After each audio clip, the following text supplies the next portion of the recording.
अस्सलाम वालेकुम जी, क्या हाल ने? ठीक हो जी? होर सुनाओ, सेहत पीत कैसी है? तो चेक करो कपाह दा माशाअल्लाह तुसीं हिसाब किताब चेक कर लो। इस तो पिछली वीडियो तुहाडे नाल शेयर की सी, उस टाइम तुहानूं दस्सिया सी पानी लगन वाला, तो अज पानी लगदा पिया वे। तो फल तुसीं चेक करो, इस बने पानी लग चुकिया वे, हालांकि पछेती है इस तो 4 दिन। ये फैल चेक करो इसदे उत्ते,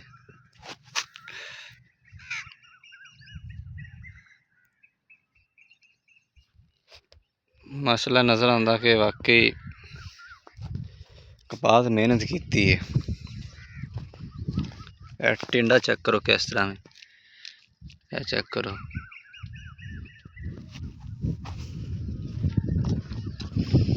माशाअल्लाह पानी लगता पिया वे, फल ना भर गया वे, टिंडा फुल हो गया वे। बस तुसीं ला लो भी अंदाज़ा 15 तो 20 दिन दे विच कपाह खेड़ आएगी, स्टार्ट हो जाएगी वारियां लैनियां। बाकी फिर रेट का जो हिसाब किताब है वो फिर वेख्या जाएगा कि की रेट निकलता वे की नहीं निकलता। वो तो तुहानूं पता ही है कि किसान हर बने पीसिया ही जाता वे। खाद स्प्रे पहले महंगी होंदी है, जो कपाह तैयार हो जाती है, कपाह लैना शुरू होंदी है, उदों कपाह बिल्कुल सस्ती होंदी है।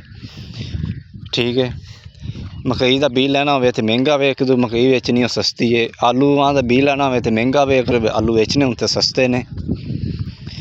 कनक DAP 16,000 15,000 16,000 ते वे, यूरिया 5,000 ते रही है।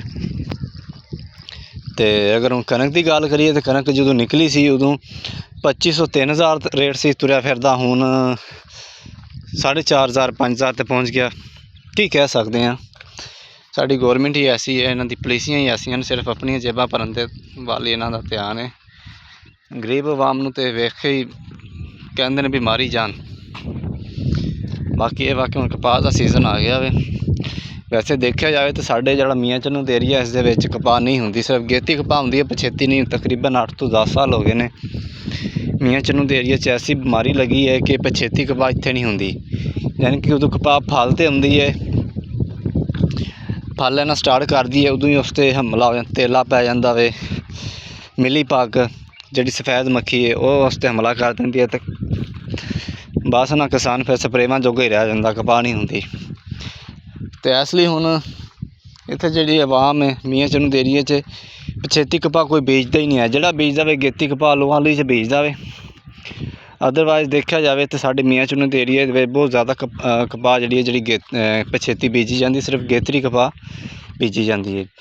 बाकी आ देखो, इसनूं हुण पानी लगदा पिया वे, इसनूं हले लगना वे। तो चेक करो तुसीं, बहुत ज़्यादा सोका ना लगे। पत्ते भी कपाह दे ना पत्ते भी झड़ना शुरू हो गए हैं। इस क्यारे नूं लग गया, यानी कि पानी अज ला रहे हैं। ठीक है, लेकिन मेरा जो तुसीं ख्याल है इन्होंने पानी थोड़ा लेट कर दिता वे। यह देखो कितना फल नीचे गिर गया वे। ठीक है, पत्ते वो गिरते पे ने कमज़ोरी की वजह तो, सोके की वजह तो। यह चक्कर फल तो लै रही है, लेकिन यह ना सोका थोड़ा ज़्यादा लवा छड़िया। इतना सोका होना नहीं चाहिए। चेक करो जो थले ना फल शल गिरिया वे, ये नहीं करना चाहिए। अगर थोड़ा चंद दिन पहला 4 दिन पहला पानी ला देंगे ना, तो यह जो फल थले गिरिया वे ये भी नहीं गिरना।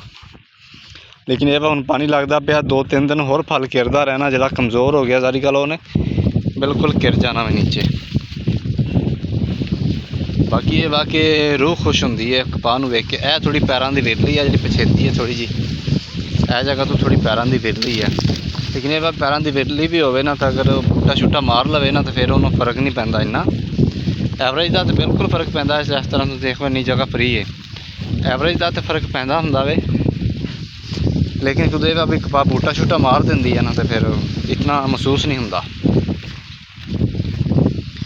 बाकी अल्लाह खैर करेगा, देखते हैं जो कपाह खिड़नी शुरू हो गई, वो भी नाल दी नाल तुहाडे नाल शेयर करते रहांगे।